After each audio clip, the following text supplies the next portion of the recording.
in sexual terms, so all the sweet aspects of it just don't exist. Like if you're gonna going off on a thing, if you're gonna book a romantic getaway, the premise should be, like the company of each other and like having fun together and being able to travel and experience new things and places with a person that you love, and also sex, not just sex. Come on, dude. This guy has two modes. It's Hey, him and Braylon. women like they're objects, and it's trying too hard to get to Tumblr poetry. Damn, man, I've seen you Like this everywhere. dichotomy is supposed to be hot, but there are plenty of guys like this that exist in the real world, and they all suck to be around. And like I know I'm not the primary demographic. I'm just reading this book because I thought it might be a funny video. But like, ladies, No. that's a red flag, right? I'm not going crazy. Like, right? Am I wrong? I don't know.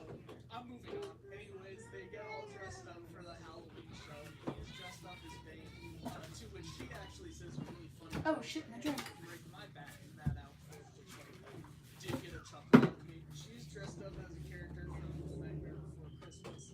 Some other people are dressed as like other band members are dressed as like the Joker or something. I don't know.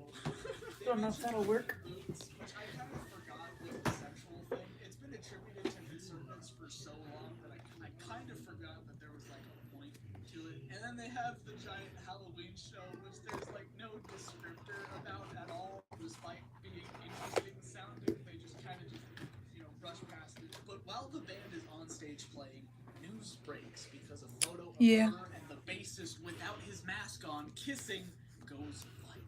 So now Maddox has been publicly demasked in a way that feels extremely anticlimactic, and there's no longer any stakes for because the fans were just already fine with his identity somehow magically. However, her manager sees the picture and gets pissed and starts slut shaming her because if she's making out with this guy, who's to say she hasn't been banging every single one of her clients? Which is gross, but a realistic depiction of how a job might react in a discriminatory way, and is, to be fair, a legitimate HR problem. And granted, that conflict is way more interesting than the real problem, which is that they've been paying for all of her stuff for 10 days and she's only taken like 3 photos of them. That's more of a problem in my opinion, but whatever. But since all this information is public now, that means that once the band gets off the stage, they're gonna know that the secret is out, and then Reed is gonna find out that they're together, and we can't have that for some reason. And then, stay with me here, Andy gets stabbed by a knife-wielding masked Adam Vanderhall, and then gets kidnapped. And if you think that comes out of nowhere, it does. This is when the book just kind of caves in on itself, trying to think of a cool ending. After the show, Maddox steps off the stage and is like, "Where's Andy? Where's Andy?" Only to step outside the venue and immediately see her being shoved into a trunk, to which he runs over and starts beating up the Disney villain. And if it seems like all of this is happening way too quickly, it is. The Disney villain is stabbing them, and the rest of the band comes over to start beating up Adam Vanderhall. And despite these being very high stakes, it feels like none of this matters at all anymore. Maddox is like, "Everyone, you gotta leave. Someone's gotta take the fall for this, and it's gonna be me." Which like doesn't make sense because you don't have to be a lawyer to know what self-defense is. He's trying to kidnap your girlfriend. He stabbed her. He's stabbing you currently. You could like shoot him in the face and be fine legally. There's no stakes here on the legals. I don't know what he's talking about. And then he beats him to death, to which they share a kiss over his bloody corpse. How romantic, and it Damn. also happens way too fast. This then leads Reed, the jealous brother, to start beating up on Maddox for kissing her, which once again, this is 1 second after his sister was kidnapped, was stabbed his best friend, and then watched his best friend kill a man in cold blood. And his biggest concern right now is that his sister kissed somebody. Fuck this book. I do not care how overprotective he is.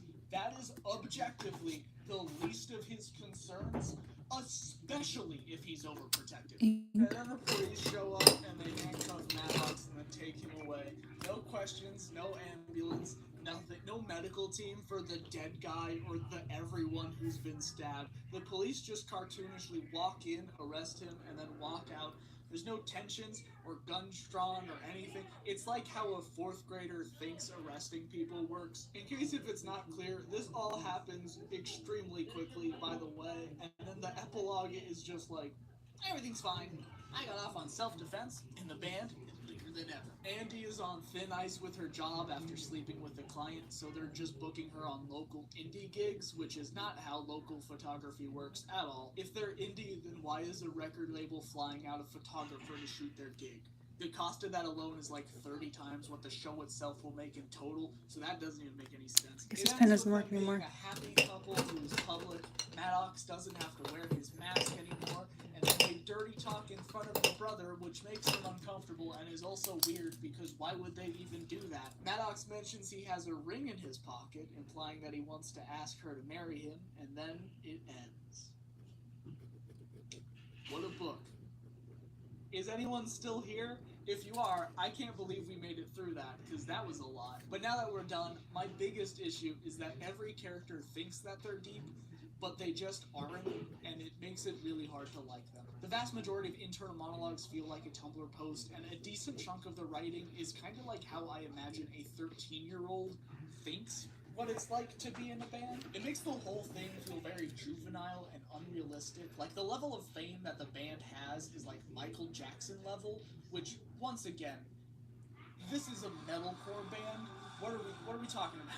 Like, the whole time, I both felt too young and too old to be reading this. Like, its tone is constantly shifting between feeling like it's specifically written for 14-year-olds, only to immediately shift into feeling like it was written for a 38-year-old Disney adult who loves Avenged Sevenfold.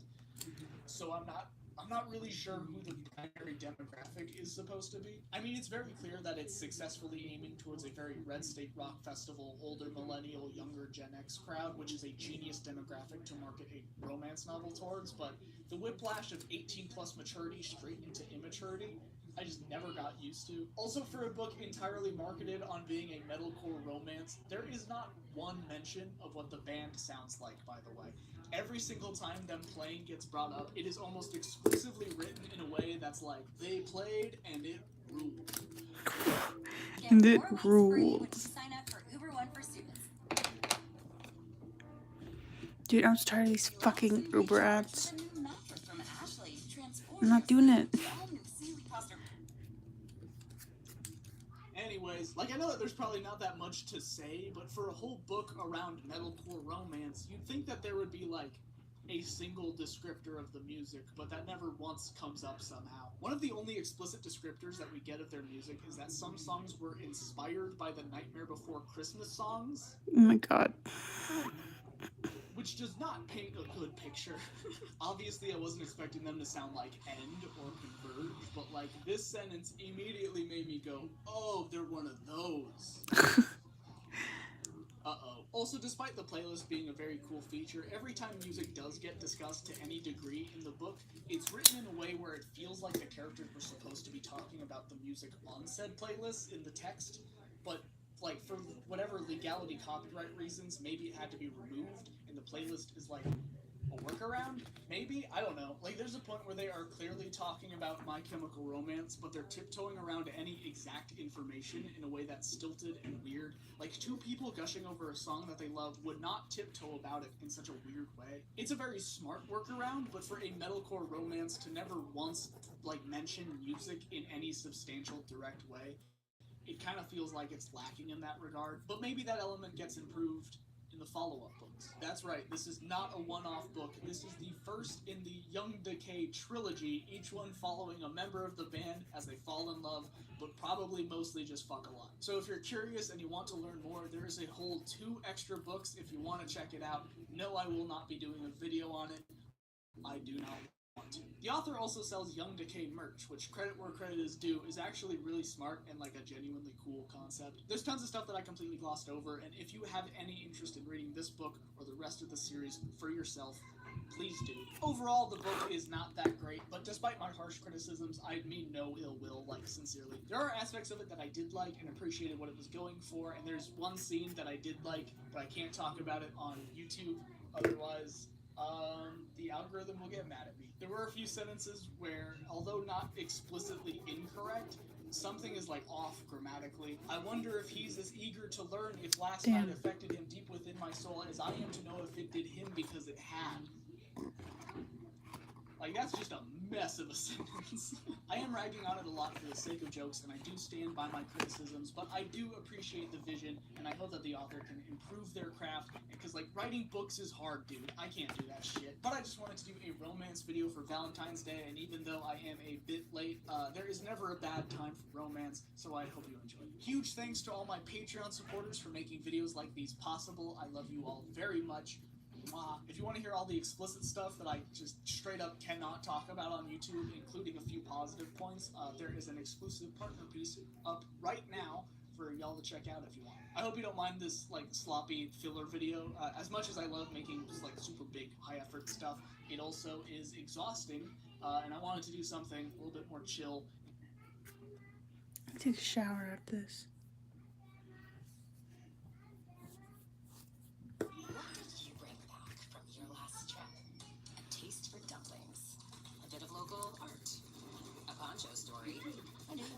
Wake-up call. Everywhere you go with Marriott Bonvoy ships you, making you the greatest souvenir of all. Right, so moving on from my Schedule 1 video that I uploaded a couple of days ago, we are going from drug dealing to drug taking, because in today's video we are talking about Coachella. Well, actually, the topic of conversation doesn't really have anything to do with drugs. In fact, it's more to do with, like, organisation, but I couldn't think of an organisation joke, so we're rolling with that, okay? But either way, it's that time of year again. Coachella is happening, and every year when Coachella comes around... Well, that explains why I saw a Coachella ad. In fact, this year is just no different. I saw it, I was like, Google must be off their game, because I'm not going to fucking Coachella. Drama that I've seen come out of it, it's been more than usual. Now, we are going to look for a lot of TikTok videos from people who You know, these are cheap, but I love them. I wouldn't change them for anything. It's not true. I would have gotten good. If they had it, I would have gotten the.